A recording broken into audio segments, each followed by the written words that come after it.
Hello, BookTube. It's Sunday, and that means that in a matter of course I would go up the street to the bodega and buy the Sunday New York Times, and we would go through it together. I didn't do that today. The day started early, as all my days do, and I planned to do it right up until the last minute, and then I realized that there would be no way for me to make it entertaining. None whatsoever. There's a story that has broken in the United States in the last few days. Some of you who are outside of America might have heard of it. Those of you who are inside America will have heard of scarcely anything else. A whistleblower in the United States government went through channels, went through recognized and legally codified channels to put forward a note of deep concern about something that the whistleblower had heard and seen in the Oval Office. And the Trump administration broke the law and sat on that report. They're not allowed to do that. They have to turn it over to Congress, and they did not. So Congress still has not seen this report, but news reporting has started to break about it, and it's pretty easy to tell what that whistleblower saw, what that whistleblower heard. They heard President Donald Trump on the phone with the president of Ukraine conducting a shakedown racket, conducting extortion. I've got so much in millions of military aid that I'm going to give to your country if you help my Grima Wormtongue to dig up dirt on my likely most formidable opponent in the forthcoming election. If you do that, then we can play ball. If you don't do that, well, it's a nice country you got here. It'd be a shame if something were to happen to it. If you don't do that, I'm going to withhold your aid. I'm telling you to do that. I'm sitting in the Oval Office behind the Resolute desk. I'm on the phone, and I am telling you to do that. Interfere in the 2020 presidential election, or go without United States aid in your fight against encroachment by Russia. It's almost certain that that is what the substance of this whistleblower's complaint is, and it was going to be, I realized this morning that it was going to be the main story on the front page of the New York Times, and that there would be jump stories and analysis and fog and more fog, and then you get to the opinion section and there'd be opinions. And I'm not sure that I could have paged my way through that and got all the way to the book review section and still gave a damn about what was in the book review section. This is by far the worst thing that any U.S. president has ever done. And this president did it while he was in the Oval Office. He's done it as a normal course of his job, and then his Secretary of State went on the talk shows and said that, yeah, there's nothing wrong with it. Yeah, there's nothing wrong with this at all. I categorically deny that it happened, but if it did happen, there's nothing wrong with it. And the Republican leader of the Senate here in America has made it clear that under no circumstances whatsoever, for any kind of motivation and in any imaginable scenario, will he act against this president in any way. It simply will not happen. No matter what it is. Walk into my home and strangle my wife in front of me. It doesn't matter. I'll bury inquiries. I'll stifle reports. I will just smile at the cameras. I will not allow action against this president under any circumstances whatsoever, for any reason whatsoever. And across the aisle, the Democratic leader of the House of Representatives saying the same thing. We won't take any action against this president that might hurt him. And the answer is no. And because of the vagaries of the United States government system, vagaries that if we had a chance, we had a chance, no one knew it would come to this, now there's no more chance. But if we had a chance, those vagaries should be fixed. But according to those vagaries, two individual people, two professional politicians, can just decide that. We're going to create a unified defense of this president, no matter what we hear about him, no matter what we know that he's done, no matter what we know that he is doing. And on the sidelines from Valhalla, 10 generations of Americans who fought with each other and fought with everybody else and wrote articles and marched in the streets and fought on battlefields and shed blood and died for this country are looking at this and saying, so this is it? This is the end of the experiment that we fought for? Two people just saying, not going to do anything. So you can stop bringing it up. We're not going to do anything. And I knew, see, I knew that I wouldn't be able to get around that in a tour of the New York Times, especially since I'm 100% positive. I haven't looked online. I am not going to look online, but I'm 100% positive that the front page articles in the Times about this story, about the whistleblower story, when we do the New York Times surveys, we always talk about the incredibly important real estate of the front page. I know beyond a shadow of a doubt, without looking, I know that the Times is going to use mealy-mouthed, contemporizing tone. That despite the fact that this president wants to be dictator, and despite the fact that this president has said that one of his first acts as dictator will be to completely destroy the press and perhaps imprison or even kill all of the journalists, despite, in other words, the fact that this guy is literally an existential threat to their existence, the press is still saying some contend, it seems, perhaps, here's the other side. And we'll go down that way. We'll watch the end of the American experience doing that, temporizing, both sidesing, whataboutism. And I knew that I was going to see that. So I thought, come up with something else to talk about, because you can't do that. You can't just fulminate for 30 minutes. It's not going to do anybody any good. It's actually the exact thing that I started getting the print Sunday Times in order to avoid. And I was wondering what that extra thing would be, and then I rolled out of bed and it was time to take the bean outside. And when I got out here, I saw mail. Tons of mail. A pile of mail. It happened again. My Saturday UPS driver didn't arrive at the house until 9:30 at night. I think I checked around 9 and there was nothing. And even around 9 when I was checking, I was thinking, this is kind of ridiculous that you're out here checking at 9. Of course, there's no one on the road for UPS delivering packages at 9 at night. But I was wrong. They were delivering packages later than that. My surly houseboy got back from his monthly meeting of the Junior Ganymede Society and found all the mail on the porch. Dropped it all off with a snarky note. So we actually have mail to go through. And if we are going to sort through mail, as per the orders of Jason Harrigan, we must wear a hat. In this case, it's Alaska. A nice embroidered cap about Alaska, the largest of the United States, and also one of the thinnest populated states of them all. There's far fewer than 1 million people. Far fewer people live in Alaska than live on the island of Manhattan. And it's beautiful. Absolutely beautiful. I have trekked over every single inch of it, in all of its waterfalls and lakes and snowfields and mountains and forests, with a pack of beagles for many, many times. It gets in your blood. You go through it once, and if you go in summer, you're at risk of all sorts of rattlesnakes and disreputable locals. And if you go in winter, I've gone in winter. I've hiked in Alaska in winter a few times, and it's another world. Especially up in the Arctic Circle, up in northern Alaska, it's another world of hiking. It isn't for amateurs at all. It was an amazing thing. And of course, in addition to all of those things, there are bears and moose everywhere. One is a gigantic carnivore. One is a gigantic herbivore, and it's not going to make a bit of difference when you meet them. It doesn't make a bit of difference when you meet them.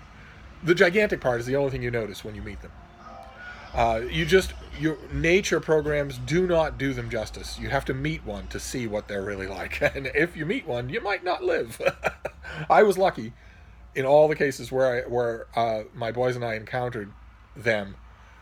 I was lucky in that in the animal kingdom, one of the only surefire A-bombs is a pack of dogs. A pack of dogs that are not afraid and that are working in unison as a pack. Whether the dogs are African hunting dogs or coyotes or wolves or my own dogs. All animals, large carnivores, large herbivores, no matter what they are, unless you get to freakish sizes, Pleistocene sizes. The elephants don't care about anything. Rhinos don't care about anything. Hippos don't care about anything. But all normal-sized animals, even if they're quite big, they care about that. They don't care about other members of their own species, no matter how big they are. They're perfectly willing to fight because a fight can have a winner and a fight can have a loser. But if you are a single creature the size of a gigantic grizzly bear and you're facing a coordinated attack by a pack of dogs, you're going to lose. And all animals know that. So it's a mighty big advantage to have when you're trekking around in the wild. And in addition to the fact that sometimes when my boys and I were trekking around in Alaska, we had Canine Company, uh, that was also perfectly happy to act as in unison, and that was far better known to the gigantic killer animals that we encountered. So we've got an Alaska cap on today, and we're going to look through this mail on a Sunday. I guess this is going to be normal. So let's see what the first one is. Very heavy, reassuringly heavy. What have we got here? Oh, fantastic. Oh, boy, oh, boy. Okay, this comes out in December, but I'm going to try hard to make sure that this is not ignored. Books that come out in September, especially big, serious books like this one, tend to get ignored. By December, the whole of the world, the whole of the Western world, especially the whole of the print world, journalism, is just serially shutting down. People just leaving the newsroom. Automatic email responses saying, I'm out of the office for the next 3 weeks, and good luck, see ya.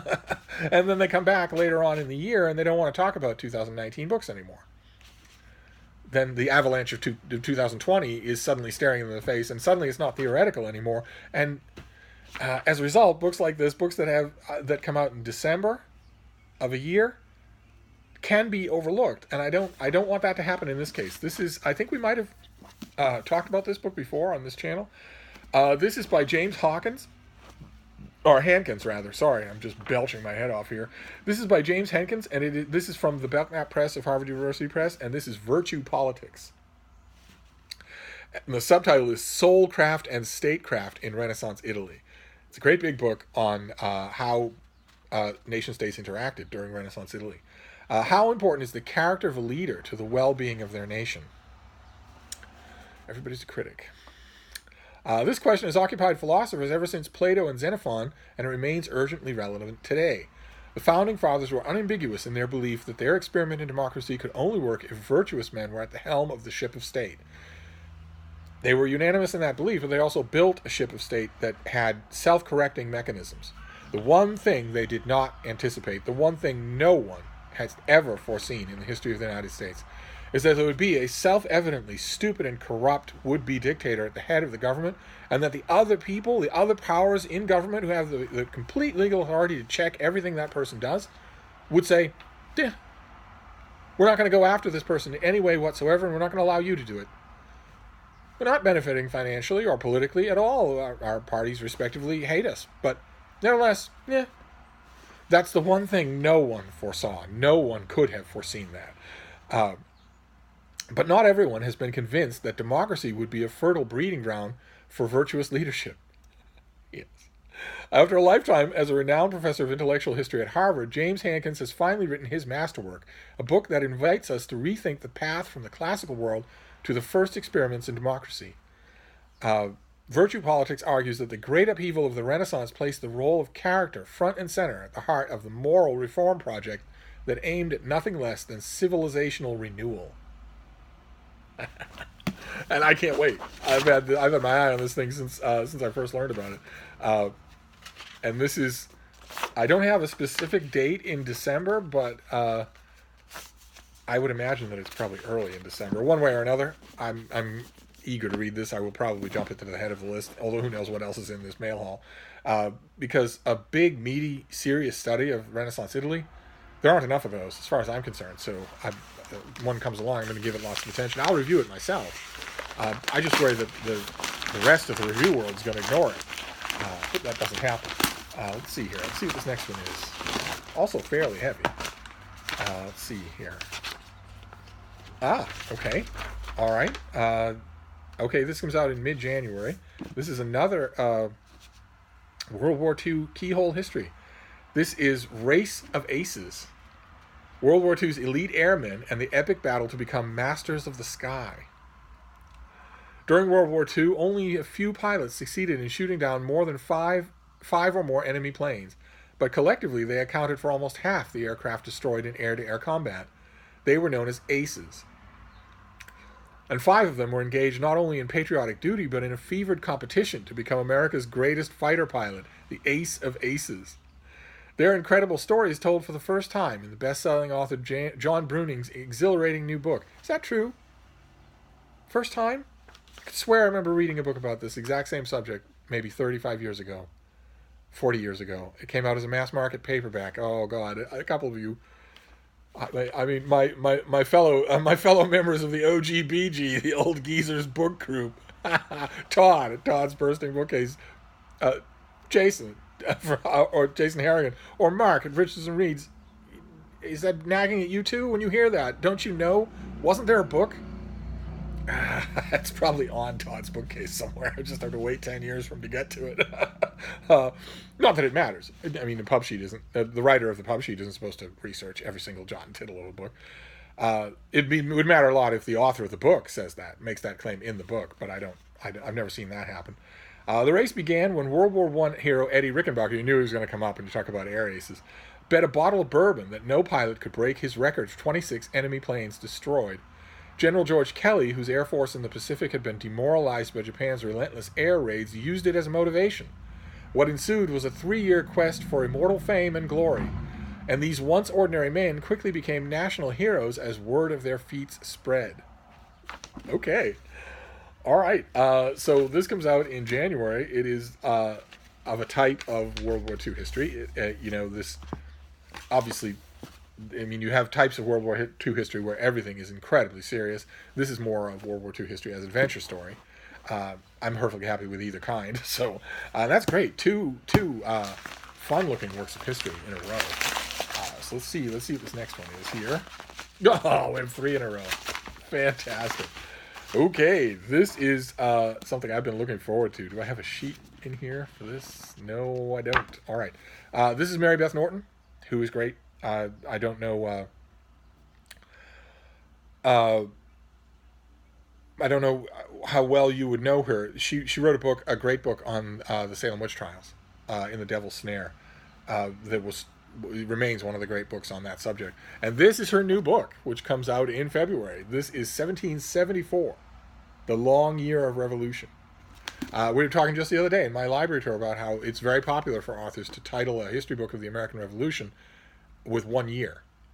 It's very seldom that they stick to that year, but it's a popular sort of framing device.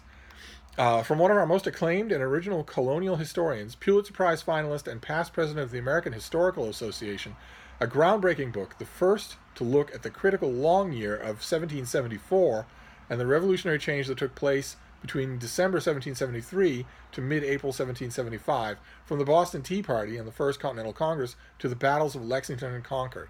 Of course, this is not the first book to deal with that subject and that period. It's not even the first book to be called 1774. but again, the pub sheet author is not obliged to know that. In this original and important book, her first in almost a decade, Mary Beth Norton looks at 16 months during which the traditional loyalists to King George III began their discordant discussions that led to their acceptance of the inevitability of war against the British Empire and to clashes at Lexington and Concord. Keep in mind, the vast majority of those people did not ever reconcile with that. The vast majority of people who were loyalists stayed loyalists, and they either died here in America or they left the country.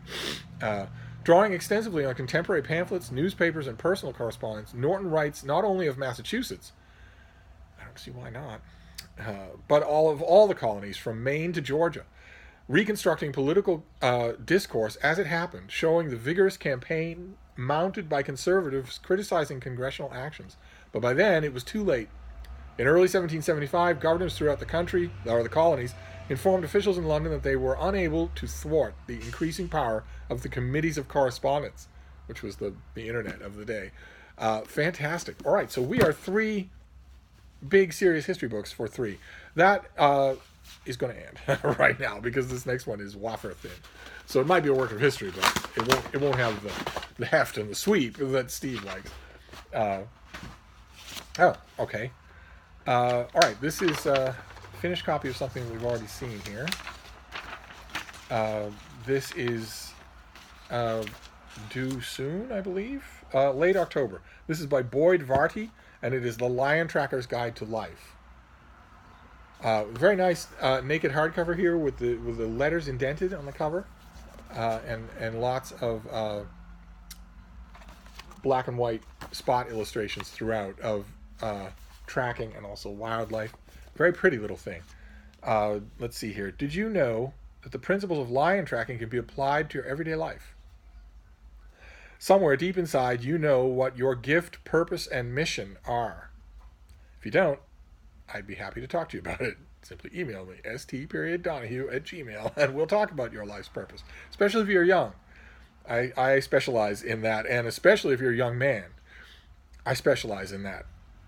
If you have no clue, I will help you to find a clue. If you have a clue, I will help you to bring that clue to fruition.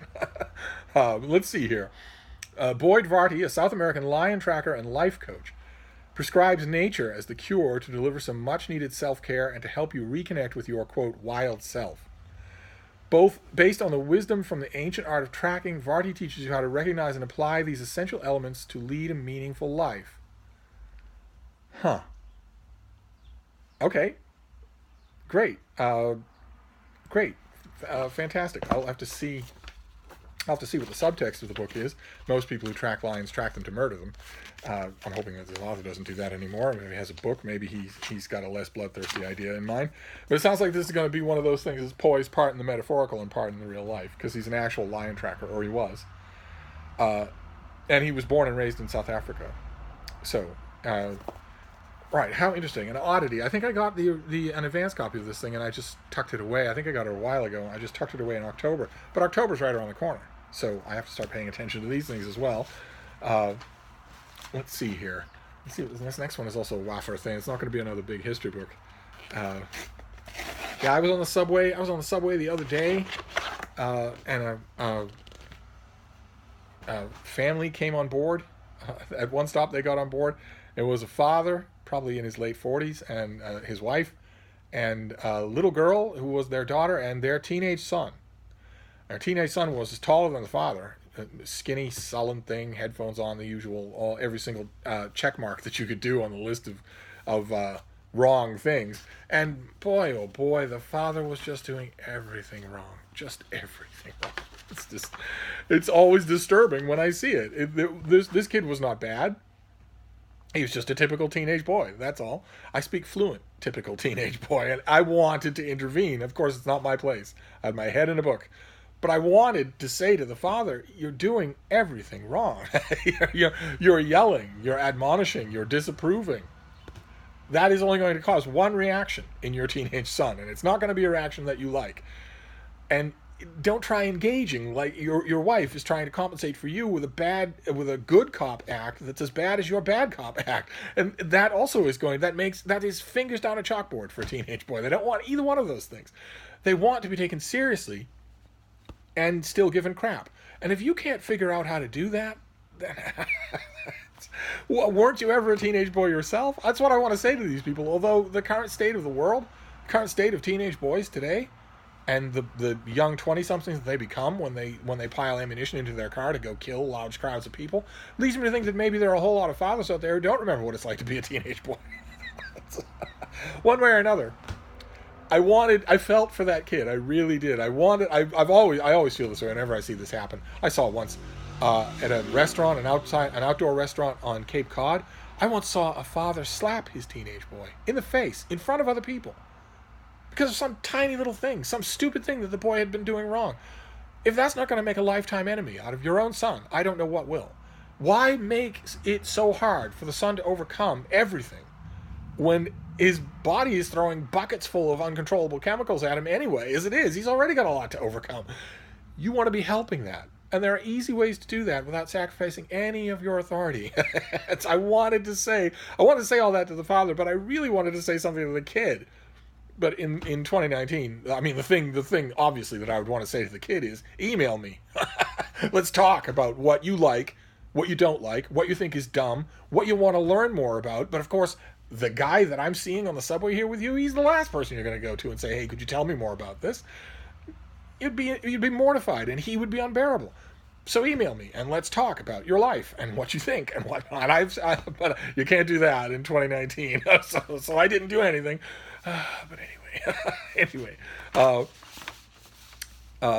so I guess the long point there is that this seems to be aimed at men. I could be wrong about that. I certainly hope I am. But let's see. Oh God, oh my goodness. Okay, all right. This comes out in. Oh, I see. Okay. This comes out in mid-October. We've seen this a couple of times now. This is The Battle Between the Frogs and the Mice, a Homeric era story. And this is translated by A.E. Stallings, who's a great translator. And I first thought this was going to be a third copy of this thing, but it turns out this is the finished copy. It's going to be a trade paperback, a $20 trade paperback in mid-October. And it has blurbs from Madeline Miller, who wrote Circe, and also from Emily Wilson, who translated the Odyssey. So that's fantastic. That's great as far as blurbs go. All right, so this is not actually a triple. This is just, it looks exactly like the advanced copy, but this is what it's going to be. Okay. All right, bit of whimsy, and then we move on. Let's move on to this. This is the last package. Then we have a bit of mail that we'll open, which I guess I missed. There's mail in this as well, and UPS doesn't deliver the mail. So the mail must have been down at the bottom of the box, and my surly houseboy just got it all. All right, so what have we got here? Oh.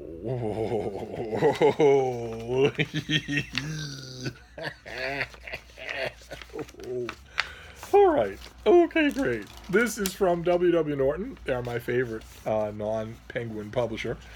And they do a series that we've seen on this channel many times before. They do the Norton Critical Editions, where you get the book, you get the text, and the back of the text is critical stuff. The historical basis for the story, for instance. The original sources for the story. Original reception of the story in terms of critics or philosophical essays or whatever. And then later excerpts. You get a nice big chunk of how this book was received. How people reacted to it through time. And that is invaluable. I just love Norton Critical Editions. Just love them. And I gotta say, I love this new design that Norton has done. Really, really nice. And this, it's Charles Dickens, but it's my favorite Charles Dickens, and it's gorgeous. I mean, just objectively gorgeous. In addition to being a Norton Critical, so having all of that great stuff on the inside. Look at this Tale of Two Cities. Look at that. That is just lovely. So they sent me. This is Tale of Two Cities, edited by Robert Douglas Fairhurst. And then, the Prince. And the Prince is very small, so the, look at that, half the book is the critical apparatus. How incredible. And this is a translation by Wayne Rebhorn, who did a translation of Boccaccio's Decameron. Wow. Fantastic. Oh, that is incredible. Oh, first thing in the morning, I'm going to email Norton and thank them. How wonderful. So, and they're the only thing, it doesn't really bother me, but there are people out there are people watching this channel, I know, that this would bother to seismic extents. And that is that sometimes the Norton Criticals aren't the same size. Oh, no. Oh, no. I know some of you, that's just driving you crazy. And so if you put the last 20 that they did, if you line them up on a shelf, they go up and down like a jagged teeth. And some of you are going to hate that. I just hate that. But I'm happy. That is wonderful. You know, I may actually reread Tale of Two Cities prompted in this way. I just reread The Prince, but maybe I will reread this. I haven't read Tale of Two Cities in years. And this is, as I mentioned on this channel, this is how I deal with rereading now. I wait for stuff to come to me. Most of my rereading in the past was handled at used bookstores, and I would let the serendipity there decide, oh, I found this, now I'm going to read it. But serendipity applies to the books I get in the mail, and they are rereading as well. So I think I will do that. But anyway, those are the books. And then there's one last thing. It came in the mail, and I must have missed it. And it is not just a magazine.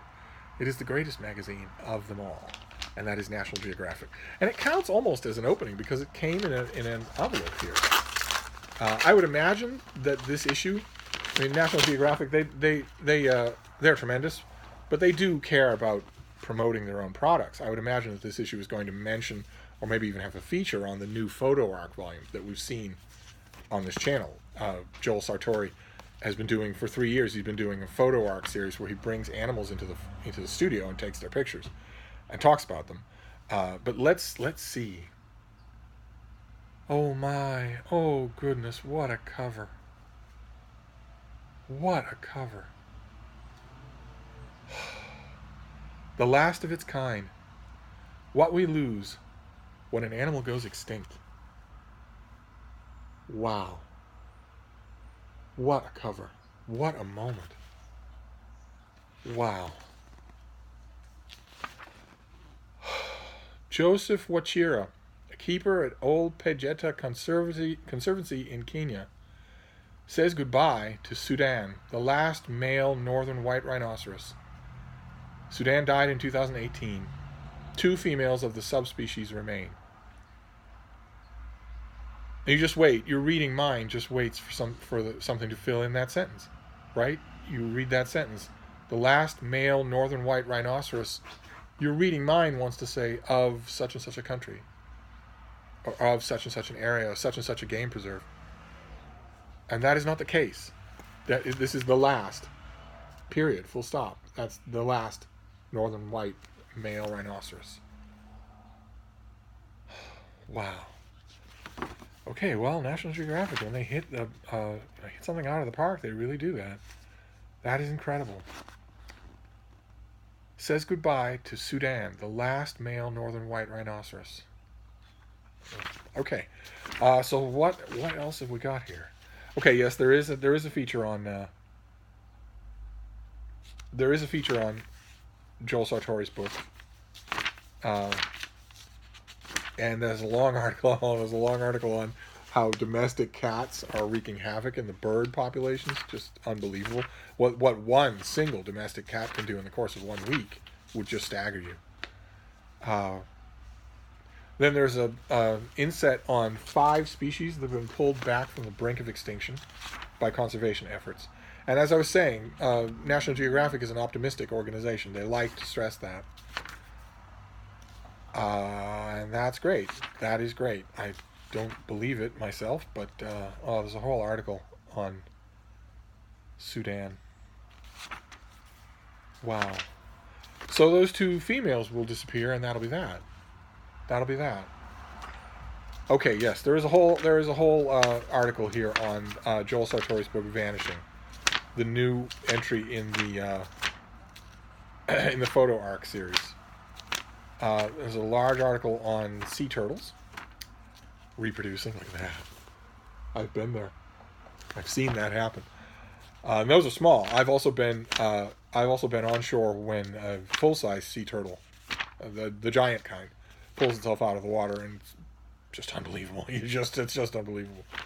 An article on giraffes, on their conservation and whatnot. Oh, and also their anatomy. Look at that. Incredible. That is what National Geographic does so well. Oh, fantastic. I have met giraffes in the wild, and again, the full reality doesn't hit you until you do. Even live video doesn't really do it. It's when you're walking along and you've got a line of trees in front of you, and a head comes up over those trees and looks down at you. That is when the reality really hits you, and you have to be in the person to see that. Okay, so this is the October issue of National Geographic with the best cover they've had in years. Just amazing. I would have put this down here so as not to interfere with that moment, but even so, what a picture. What an incredible picture. And then our books. We have The Battle Between the Frogs and the Mice. The finished copy is going to be a trade paperback. We have 1774 by the great Mary Beth Norton. We have Race of Aces, about 5 U.S. pilots determined to be the greatest air killers in the world in World War II. We have Virtue Politics by James Hankins, which I'm looking forward to a great deal. I get a vibe from it that I very much like. We have a gorgeous Norton Critical Edition of Tale of Two Cities, and a new Norton Critical Edition of The Prince by Machiavelli. And we have The Lion Tracker's Guide to Life, which prompted a peroration about teenage boys, and also the new National Geographic. So, all right, so there you go. That is a Sunday mail haul, much better than a rant, I would think. I would be very upset by this point in a 30-minute rant about the paper, and I think you would be too, so I'm hoping this was a little better. Maybe we can expect mail hauls on Sundays from now on. Lord knows on Saturdays, I'm not going to make a habit of going out there in the middle of winter to check at 9 or 10 at night to see if the guy has dropped off stuff. So it could just be that this will be the normal event. How many weeks in a row has this been? So I'm going to wrap this up for now. It's quite long, but I'll be back. Thank you, Book 2.